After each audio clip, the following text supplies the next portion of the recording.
Expliqué que todo lo que tiene Estados Unidos se lo debe a otras culturas, a otras naciones, y que yo prefería jurar lealtad a la tierra y a todos en ella.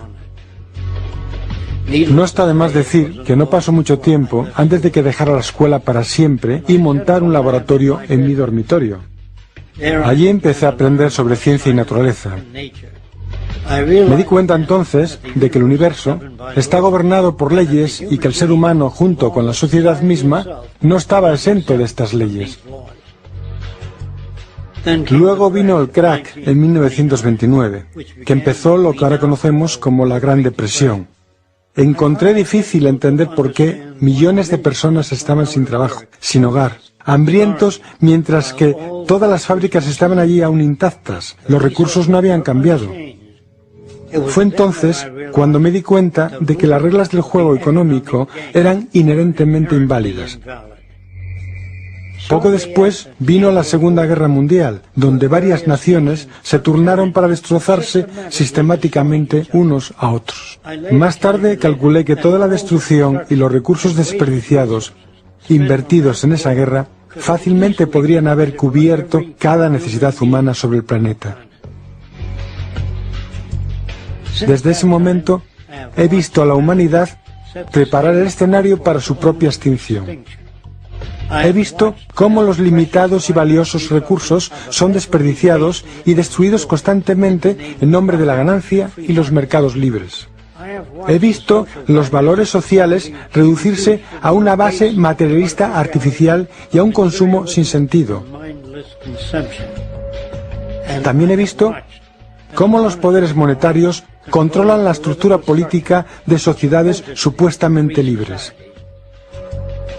Ahora tengo 94 años y me temo que mi disposición es la misma que hace 75 años. Esta mierda se tiene que acabar.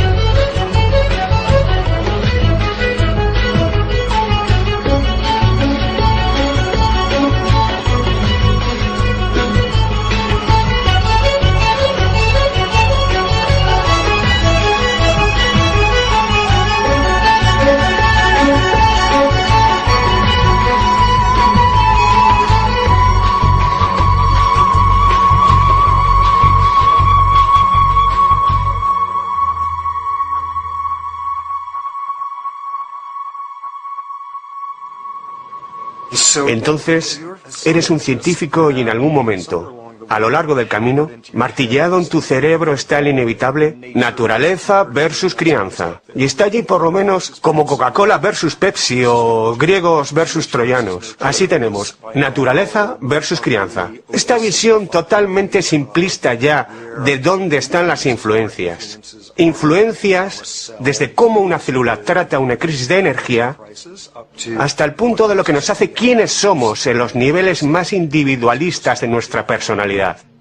Y lo que tienes es una dicotomía completamente falsa, construida en torno a una idea determinista de la naturaleza, en el fondo de toda causalidad. La vida es el ADN y el código de códigos, y el santo grial, y todo está impulsado por él. Y en el otro extremo, una perspectiva mucho más de ciencia social, en la cual somos organismos sociales. Y la biología solo es para bichos pegajosos, y los humanos son libres de la biología. Y, obviamente, ambas visiones son tonterías. Lo que ves, en cambio, es que es prácticamente imposible entender cómo funciona la biología fuera del contexto del entorno. Una de las nociones más enloquecedoras, pero difundida y potencialmente peligrosa es: ¡oh, ese comportamiento es genético!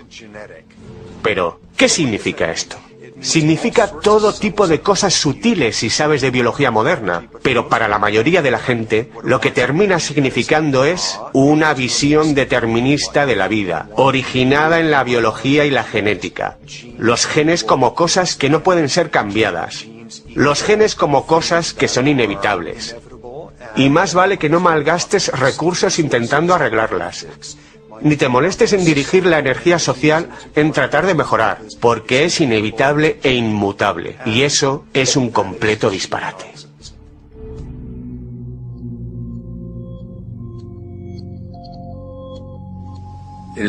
Habitualmente pensamos que trastornos como el déficit de atención están genéticamente programados y que enfermedades como la esquizofrenia están genéticamente programadas. La verdad es lo contrario. Nada está genéticamente programado. Hay enfermedades muy poco comunes, un pequeño puñado con una representación en la población extremadamente escasa, que están verdaderamente determinadas por la genética. La mayoría de las enfermedades complejas quizás tengan una predisposición que posea un componente genético, pero una predisposición no es lo mismo que una predeterminación.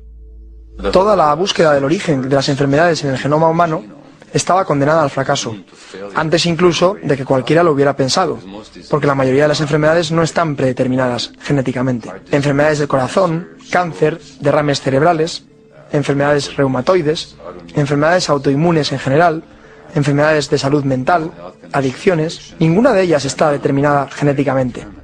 El cáncer de mama, por ejemplo, de cada 100 mujeres que lo padecen, solo 7 son portadoras de estos genes cancerígenos, 93 no lo son. Y de 100 mujeres que sí son portadoras, no todas contraerán el cáncer.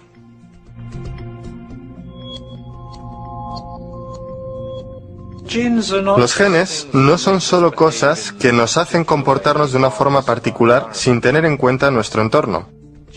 Los genes nos dotan de diferentes formas de responder a nuestro entorno.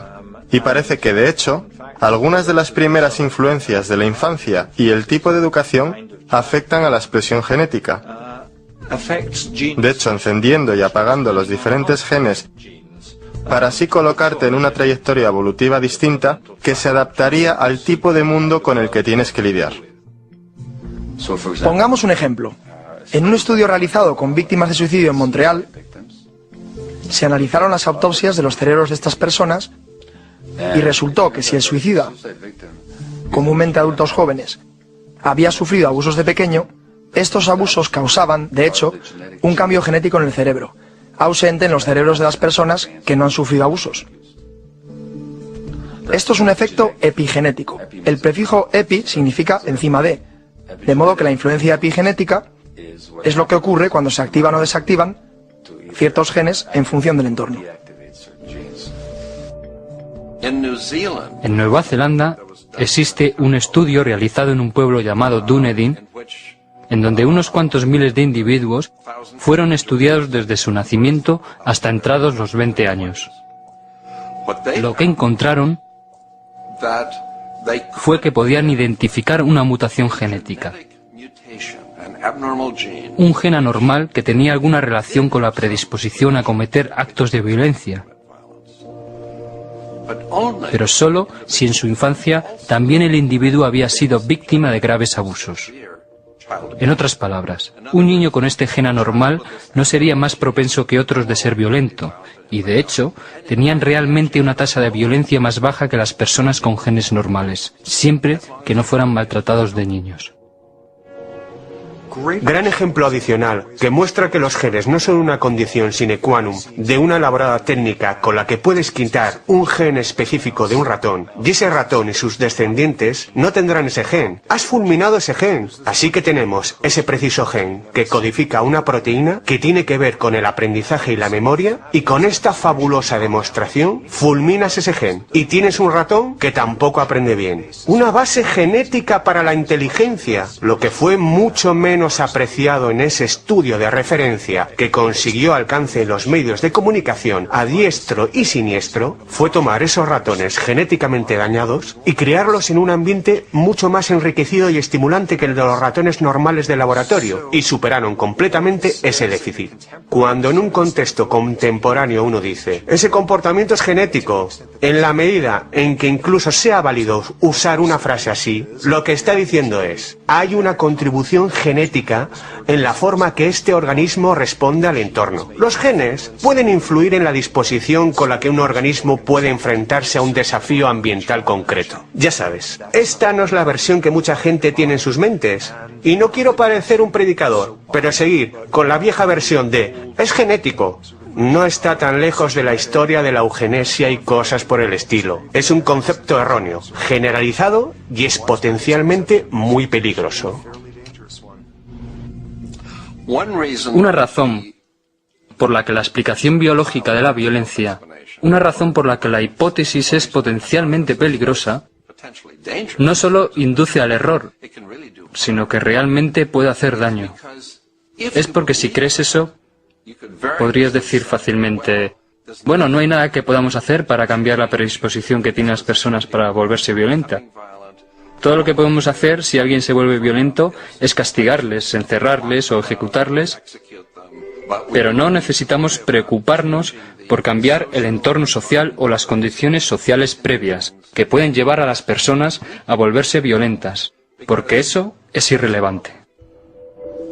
El argumento genético nos permite el lujo de ignorar los factores históricos y sociales del pasado y el presente.